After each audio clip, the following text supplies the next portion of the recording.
Good morning students. तारीख है आज 13 दिसंबर 2022 और आप सबको Vikram sir general studies classes में स्वागत है। फिर से हम आए हैं एक बहुत इंपॉर्टेंट टॉपिक डिस्कस करने के लिए जो अभी जो कर्नाटक में काफ़ी लाइमलाइट में है। हाँ, आज हम डिस्कस करने वाले हैं जीका वायरस के बारे में। अभी लेटेस्ट न्यूज़ बाहर आ रही है कि कर्नाटक के रायचूर डिस्ट्रिक्ट में, ध्यान दीजिएगा रायचूर, मैंने कहा RAICHUR, रायचूर डिस्ट्रिक्ट में एक 5 साल की लड़की को जीका वायरस ने इन्फेक्ट कर दिया है। ये कर्नाटका का सबसे पहले कंफर्म्ड केस है जीका वायरस का। कर्नाटका का पहले कंफर्म्ड केस है, सबसे पहला फर्स्ट कंफर्म्ड केस।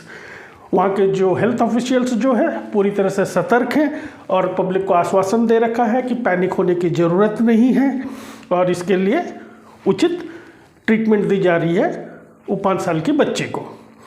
तो हम जानने का प्रयास करेंगे थोड़ा सा जीका वायरस के बारे में।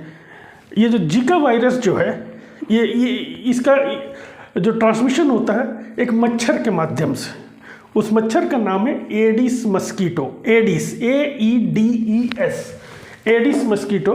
एडिस मच्छर से जीका वायरस का ट्रांसमिशन होता है। इसका मतलब है कि अगर किसी इंसान को जीका वायरस ने इन्फेक्ट कर दिया है और एडिस मस्कीटो उस इंसान पे बैठता है, उसका खून चूसता है और फिर वो कोई हेल्दी इंसान के पास जाकर बैठ कर उसका खून चूसता है तो वो वायरस हेल्दी इंसान में ट्रांसमिट हो जाता है। ठीक है, अब इसका बैकग्राउंड के बारे में जानते हैं थोड़ा सा। जीका वायरस के बैकग्राउंड के बारे में, ये वायरस सर्वप्रथम जो है अफ्रीका में जो है पाया गया 1947 में युगांडा में, अफ्रीका के युगांडा में।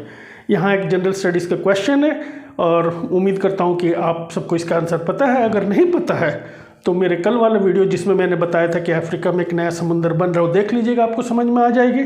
युगांडा जो है अफ्रीका का कौन सा जो है प्रसिद्ध झील के को बॉर्डर करता है, यानी कि युगांडा का बॉर्डर अफ्रीका का कौन सा प्रसिद्ध झील में आके मिलता है। ज़रा इसका आंसर आप मुझे कमेंट में करके ज़रूर बता दीजिएगा।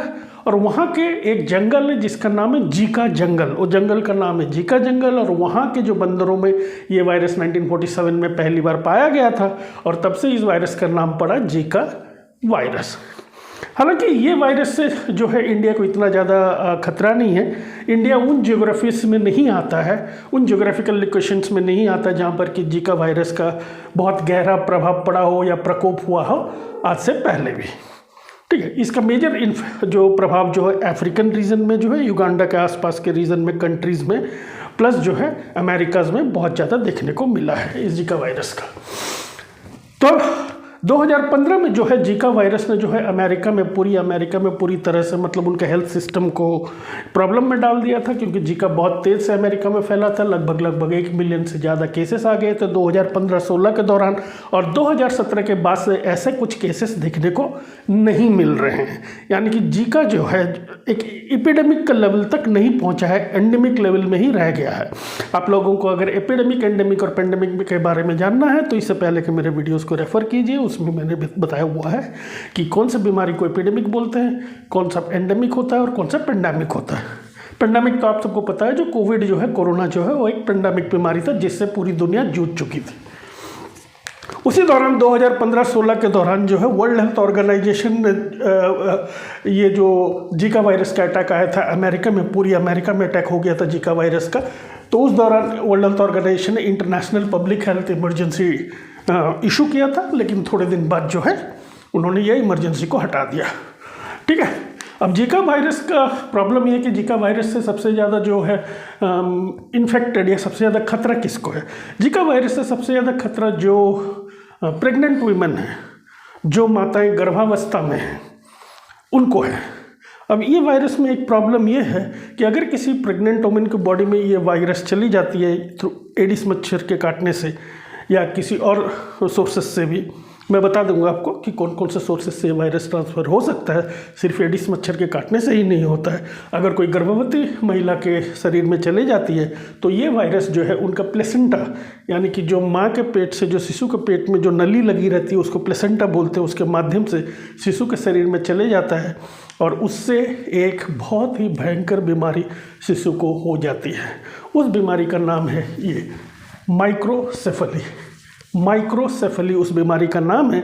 माइक्रोसेफेली में क्या होता है कि जो शिशु जो है गर्भवती माता के अंदर में अभी डेवलप हो रहा है, यानी कि जो फीटस जो है उसका जो मुंडी जो है जब वो पैदा होता है, ऐसा शिशु ऐसा बच्चा जब डिलीवर होता है माँ के पेट से इस संसार में आता है, तो ये देखा जाता है कि उसकी जो मुंडी जो है आम नॉर्मल बच्चे के हिसाब से बहुत छोटा होता है। यानी कि एक औसत साइज होता है ना, एक मुंडी का साइज होता है, उससे जो न्यू बॉर्न बेबी का, चाहे लड़का हो या लड़की हो, एक औसत साइज होता है कि हाँ एक नया बच्चा जो पैदा होता है न्यू बॉर्न बेबी, उसका हेड का साइज ये होता है। लेकिन अगर ये माइक्रोसेफेली से अगर वो हो जाए, ये बीमारी हो जाए, तो बच्चे का सर जो है छोटा हो जाता है, ब्रेन की पूरी तरह से डेवलपमेंट नहीं हो पाती है। ऐसे बच्चे आगे फ्यूचर में जो है मंद बुद्धि बन के रह जाते हैं, ब्रेन जो है पूरा डेवलप माँ के पेट में हो नहीं पाता है। तो इसीलिए जो है खासकर जो प्रेग्नेंट महिलाएं हैं उनको इससे बहुत ही ज़्यादा सुरक्षित रहना चाहिए। उनको ऐसे जगह नहीं जाना चाहिए या ऐसे जगह में ट्रैवल रिस्ट्रिक्शन करनी चाहिए जहाँ पर कि ये जीका वायरस फैलते जा रहा है या ज़्यादा फैला हुआ है। प्रिकॉशंस हमेशा मेंटेन करके रखना है, मच्छरों से हमेशा अपने आप को बचा कर रखना, क्योंकि जीका फैलता है मच्छरों से, एडिस मस्कीटो से। और मच्छरों से दूर रहना इतना बड़ा बात नहीं है। अपने घर का आसपास के एरिया को साफ़ सुथरा रखना है, कहीं पर पानी जमा होकर रहने नहीं देना है। कोई बकेट वगैरह है या टायर्स हैं उसमें पानी जमा रहता है तो उनको फेंक देना है, ठीक है ना। मस्कीटो रेपेलेंट्स का यूज़ करना है। इस तरह के जो आप लोग सब जानते हैं, ये जो बेसिक चीज़ें जो जिससे कि मच्छरों को हम हमेशा भगा के रख सकते हैं, ठीक है। अब जो है 2021 में जो है एक सर्वालेंस किया था गवर्नमेंट ऑफ इंडिया ने 2021 में, जिसमें ये पाया गया था कि कंफर्म्ड केसेस केरला में है, महाराष्ट्र में, उत्तर प्रदेश में है। 2021 की बात बता रहे हैं, ठीक है। और उसके बाद थोड़ा सा सर्वेलेंस को और बढ़ा दिया गया, यानी कि एनहेंस्ड सर्वेलेंस किया जाने पर यह पाया गया कि जीका से इन्फेक्टेड मरीज जो है झारखंड, राजस्थान, पंजाब, तेलंगाना और दिल्ली में भी हैं, ठीक है। यानी कि हमारे जो है स्टेट्स में जो है ये जीका वायरस जो है धीरे धीरे बढ़ रहा है। तो आज का टॉपिक था कि जीका वायरस का फर्स्ट कंफर्म्ड केस जो है वो कर्नाटका में और कहाँ पर, रायचूर डिस्ट्रिक्ट में है, ठीक है।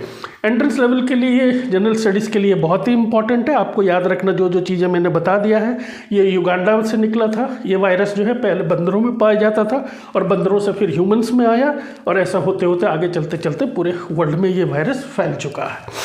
तो इसमें इतना घबराने की बात नहीं है। घबराने की बात इसीलिए नहीं है क्योंकि जीका वायरस की जो फेटालिटी यानी कि मृत्यु दर जो है बहुत ही कम है, ना के बराबर है, बहुत कम है जीका वायरस की। हालांकि इस वायरस का जो है वैक्सीन अभी तक डेवलप नहीं हुआ है।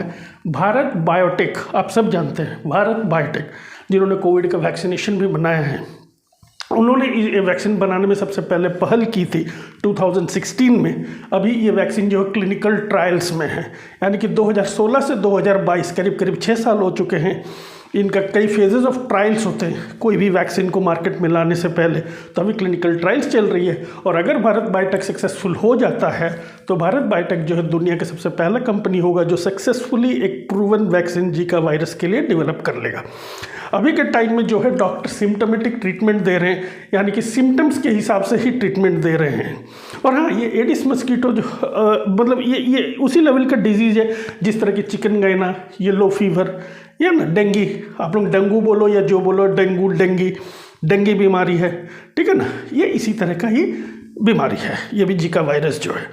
भारत बायोटेक इस पर काम कर रहा है, दुनिया का और भी जो है फार्मास्यूटिकल कंपनी जिस पे काम कर रही है कि ताकि इसकी एक वैक्सीन बन सके। अब सिम्टम्स क्या है इस बीमारी से? अगर किसी को ये बीमारी लग जाए तो पता कैसे चलेगा? यही तो प्रॉब्लम है कि एग्जैक्टली पता भी नहीं चल पाता है बहुत जल्दी कि इसको जीका वायरस ने कैप्चर किया हुआ है। जैसे कि इस लड़की का केस में क्या हुआ था, दिसंबर 5 को इसका ब्लड सैंपल पुणे भेजा गया था। पुणे में क्या है, हमारा जो है नेशनल इंस्टीट्यूट ऑफ वायरोलॉजी है पुणे में, और पुणे से टेस्ट होके जो है वो उसका ब्लड सैंपल जो टेस्ट होके वापस आया और दिसंबर 8 को तब जाके पता चला कि इसको जीका वायरस से इन्फेक्टेड हो चुकी है।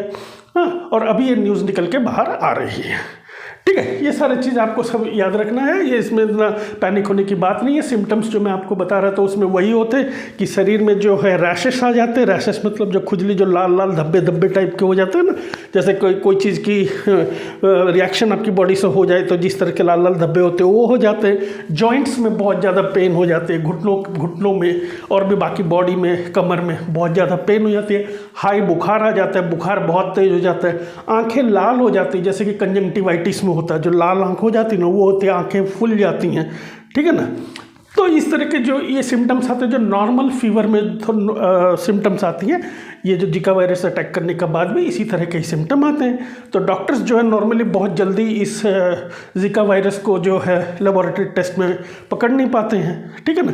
तो इसीलिए उसका सिम्टोमेटिक ट्रीटमेंट देता है, और आइडियली ये देखा गया कि जो भी मरीज है वो नॉर्मली 8 से लेकर 14 दिन के अंदर अंदर लगभग बिल्कुल ठीक हो जाता है, जो रेगुलर मेडिसिन से। तो इससे इतना पैनिक होने की, इतना डरने की कोई दिक्कत वाली बात नहीं है। बाकी जो मैंने बोला था ट्रांसमिशन, ये वायरस जो है ट्रांसमिशन एक तो मेन जो है मस्कीटो से, एडिस मस्कीटो से होता है। दूसरा, अगर कोई इन्फेक्टेड पर्सन है और उसने अपना ऑर्गन ट्रांसप्लांट किया, यानी कि अपना ऑर्गन, अपना कोई किडनी या लीवर अपने किसी को दिया, तो उसको भी जिका वायरस से इन्फेक्टेड हो सकता है वो बंदा भी, ठीक है।